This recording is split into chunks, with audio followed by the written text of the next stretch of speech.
Hi friends, my name is M D Saqib Iqbal. आज हम लोग क्लास 12th का एक और पोएम का चैप्टर पढ़ेंगे जिसका नाम है my grandmother's house. My grandmother's house, जिसके राइटर हैं कमला दास। जिनके राइटर कौन है? कमला दास। कह रहे हैं कि कमला दास was born in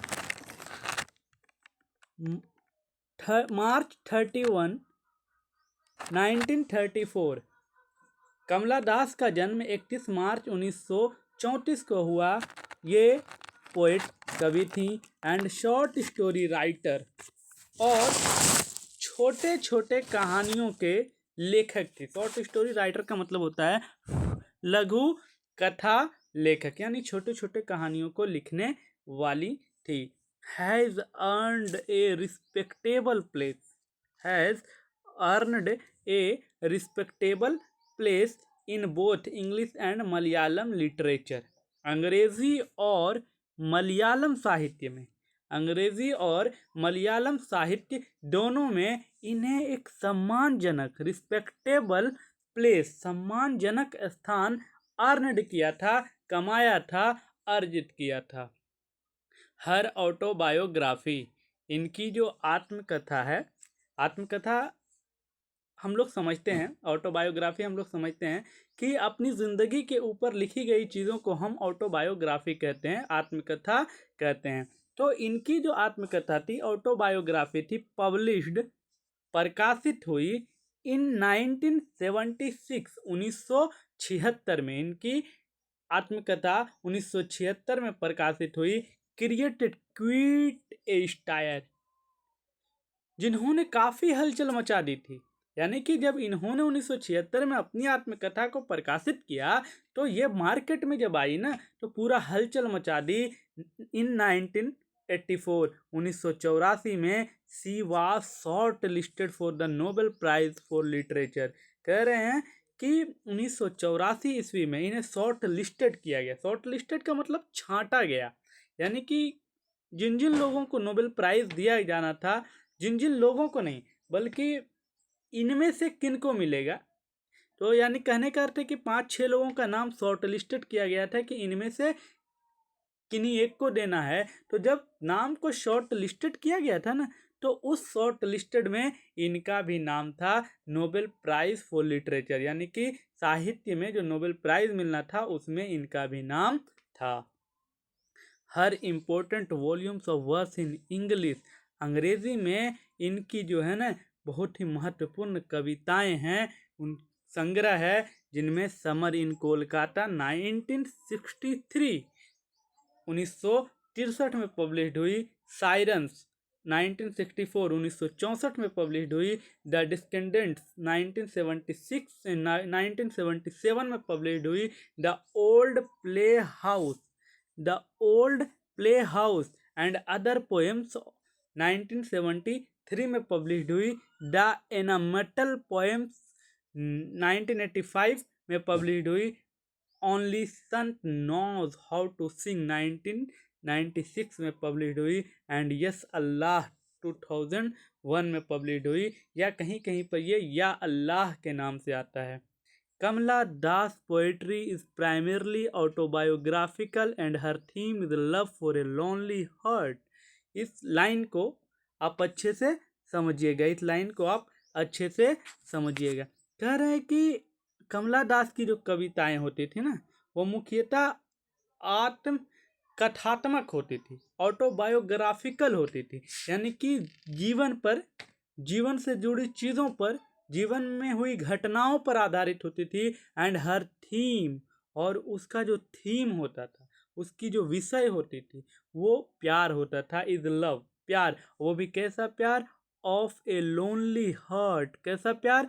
of A lonely heart, यानी कि एकाकी हृदय का प्रेम, अकेला दिल का प्रेम होता था। आगे कहते हैं कि love with never ending passion, जो प्यार होता है ना, नेवर एंडिंग पैसन, पैसन का मतलब जुनून, लस्ट का मतलब वासना, और ग्रीड का मतलब लालच, और हंगर का मतलब भूख। और सैटिएट का मतलब तृप्त होता है। तो कह रहे जो प्यार है ना वो कभी भी ना खत्म होने वाला जुनून होता है। उसकी जो वासनाएं होती है, प्यार की जो वासना होती है ना वो कभी खत्म नहीं होती। प्यार की जो लालच होते हैं ना पाने की, वो कभी खत्म नहीं होती। प्यार की जो भूख होती है ना वो कभी भी तृप्त नहीं होती, खत्म नहीं होती, यानी कि वो संतुष्ट कभी भी नहीं होती। आगे देखिए वो लोग क्या कहते हैं, कहती हैं,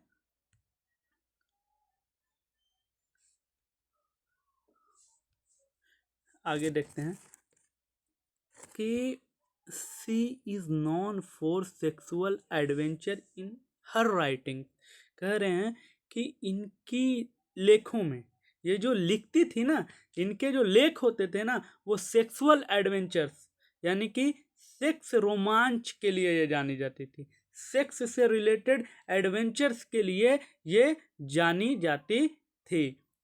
विच even reach the point of nausea and is reborn again and again with new vigor। कह रही है कि इनकी जो कविताएं होती थी ना वो पॉइंट ऑफ नोसिया का मतलब यहाँ पर अर्थ इसको समझ लीजिए कि जब प्यार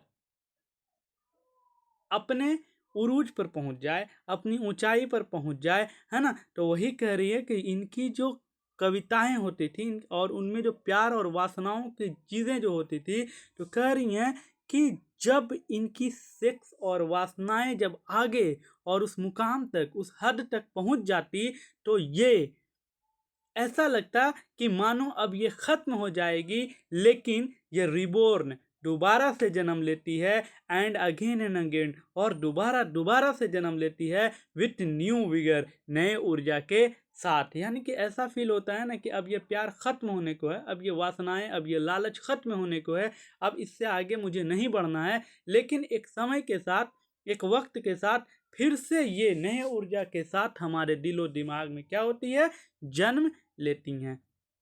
कमला Das reveals a commendable mastery of phrase and control over rhythm. कह रही हैं कि कमला दास जो है ना, उनकी जो कविताएं होती थी, उन कविताओं पर इनका बहुत ही लय होता था, उनके लय पर इनका बहुत ही अच्छा नियंत्रण होता था, उनके वाक्यांशों पर, उनके फ्रेज पर, उनके प्रशंसनीय ये जो कमेंडेबल है ना, इनका मतलब होता है प्रशंसनीय मैस्ट्री ऑफ फ्रेज, यानी कि प्रशंसनीय महारत हासिल होती थी उनकी कविताओं के फ्रेज पर। आगे कहते हैं कि the words are often painted. इनके जो शब्द होते थे ना वो अक्सर चित्रित होते थे, पेंटेड होते थे। Rhythm is marvellously almost feverishly alive. और इनके जो वर्ड शब्द होते थे वो चित्रित होते हैं और लय अद्भुत, लगभग जीवंत होती है। यानी कि इनकी कविताएं पढ़ने के बाद आपको ऐसा फील होगा कि अभी हम क्या हैं, जीवंत में है। उनकी कविताओं में जीवन महसूस होती है। आगे हम लोग देखते हैं कमला दास की लिखी हुई कविताएं को हम लोग पढ़ते और समझते हैं। कह रहे हैं कि माई ग्रैंड मदर्स हाउस, मेरी दादी माँ का घर, मेरी दादी माँ का घर। कहते देयर इज ए हाउस, वहाँ एक घर है, नाउ फार अवे, जो अब क्या है, दूर है। कमला दास कहती है वहाँ एक घर है, वहाँ एक घर था, लेकिन जो अब मुझसे दूर है। वेयर ऑन्स आई रिसीव्ड लव, जहाँ मुझे प्यार प्राप्त होता था, जहाँ मुझे प्यार मिलता था, जहाँ मुझे कोई मानने वाला था, वो घर अब मुझसे क्या है, दूर है। That woman died, वहाँ जो रहती थी, जो औरत जो मुझसे बहुत प्यार करती थी, वो मेरी दादी माँ थी, और वो मर चुकी है, वो मर चुकी है, वो अब नहीं रही। तो उस घर में, जो घर अब मुझसे दूर है, जहाँ मुझे प्यार मिलता था, और वो प्यार देने वाली एक औरत थी, डेट वोमन डाइड, जो अब मर चुकी है। The house withdrew into silence, और उनके मरने के बाद वो घर बिल्कुल सन्नाटा पसर गया है, बिल्कुल सूना हो गया है। उस घर में अब कोई रौनक नहीं रही, वो घर बिल्कुल सन्नाटे में तब्दील हो गया है। स्नेक मूव्स, अब जब कोई वहाँ है नहीं, एक दादी माँ रहती थी जो मर चुकी हैं, तो अब वहाँ पर सांपों का बसेरा हो गया है। सांप यहाँ वहाँ घूम रहे हैं, सांप टहल रहे हैं। आगे देखिए क्या कहती हैं कि वो जो सांप टहल रहे हैं ना, एमॉन्ग बुक्स, किताबों के बीच। I was then too young to read, और कह रही कि मैं बहुत ही छोटी थी, मैं उस समय जब किताब थी ना तो मैं पढ़ नहीं सकती थी। मैं I was then too young to read, मैं पढ़ने के लिए, उस किताबों को पढ़ने के लिए क्या थे, मैं बहुत ही छोटी थी, मैं उस समय उस किताब को पढ़ नहीं सकती थी। एंड और my blood turned cold like the moon, और मेरा खून जो है ना वो चांद की तरह ठंडा हो गया था। मेरा खून चांद की तरह क्या हो चुका था, ठंडा हो चुका था। How often I think of going, मैं कितनी बार वहाँ जाने के बारे में सोचती हूँ। मैं ये सोचती हूँ कि मैं अपनी दादी के घर जाऊँ, मैं ये सोचती हूँ मैं अपने दादी के घर को देखूँ, जहाँ मुझे प्यार मिलता था, जहाँ मुझे सम्मान मिलता था, जहाँ मुझे कोई मानने वाली रहती थी। और मैं बार बार ये सोचती हूँ कि मैं एक बार मैं वहाँ जाऊँ और उसे देखूँ। There to Pir through blind eyes of Windows, blind eyes of Windows का मतलब होता है बंद आंखों की खिड़की से। कह रहे हैं कि मैं बंद आंखों की खिड़कियों से, मैं बंद आंखों की खिड़कियों से, पीर थ्रू का मतलब होता है खिड़की के अंदर झांकना। तो मैं कह रही है कि खिड़कियों की अंधी आंखों से झांकना चाहती हूँ, और या just listen to the frozen air, frozen air का मतलब ठंडी हवा, जमी हुई हवा, है ना। और यानी कि जब कोई हवा जम जाती है और जमने के बाद हल्की हल्की आती है ना, उस हवा को कह रहे हैं कि कह रही हैं कि मैं खिड़कियों की अंधी आंखों से झांकने के लिए या बस जमी हुई हवा को सुनना चाहती हूँ। यानी कि मैं अपनी आंखों की, बंद आंखों की खिड़कियों से उस घर को देखना चाहती हूँ, उस घर में झांकना चाहती हूँ, और उस घर के ठंडी हवाओं को महसूस करना चाहती हूँ, सुनना चाहती हूँ।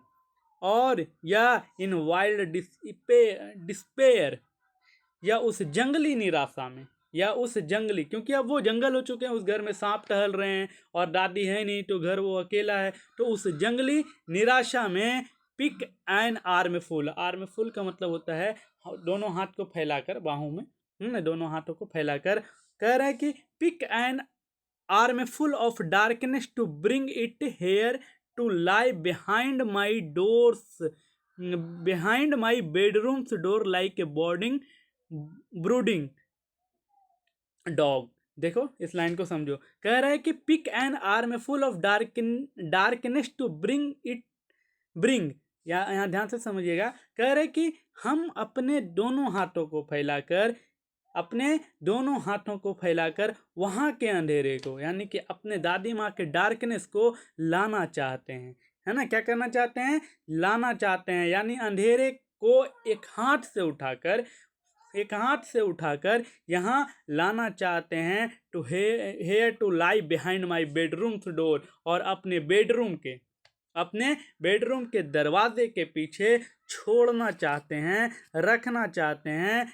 लाइक ब्रूडिंग डॉग्स का मतलब होता है झबरा कुत्ता, और कुत्ता जो होता है ना वो क्या होता है, पालतू कुत्ते जो होते हैं, झबरे कुत्ते जो होते हैं, वो इधर उधर अपने मालकिन के अगल बगल चक्कर लगाते रहते हैं। तो कमला दास जो हैं वो कह रही हैं कि ऐसा लगता है ना कि मैं अपने दादी के घर जाऊं और वहां के अंधेरे को एक मुट्ठी ले आऊं और अपने बेडरूम के पीछे वाले गेट दरवाजे के पास छोड़ दूं, ताकि वो जो अंधेरा है वो हमारे इर्द गिर्द घूमता रहे, एक ब्रूडिंग डॉग्स की तरह।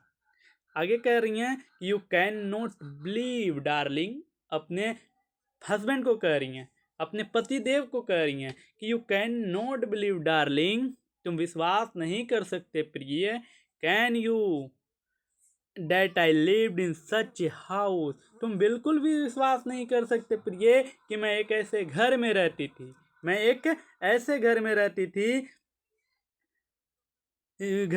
थी एंड वॉज प्राउड, जिस पर मुझे क्या था, गर्व था, एंड लव्ड, और जिससे मुझे प्यार था, और जिससे मैं प्यार करती थी, है ना। यानी कि अपने हस्बैंड को कह रही हैं कि आप विश्वास नहीं कीजिएगा प्रिय कि यही घर था जिस घर में मैं रहती थी, और इस घर पर मुझे गर्व था, इस घर को मैं बहुत ही प्यार करती थी। आई हु हैव लोस्ट, मैं जो अपना रास्ता खो चुका हूँ।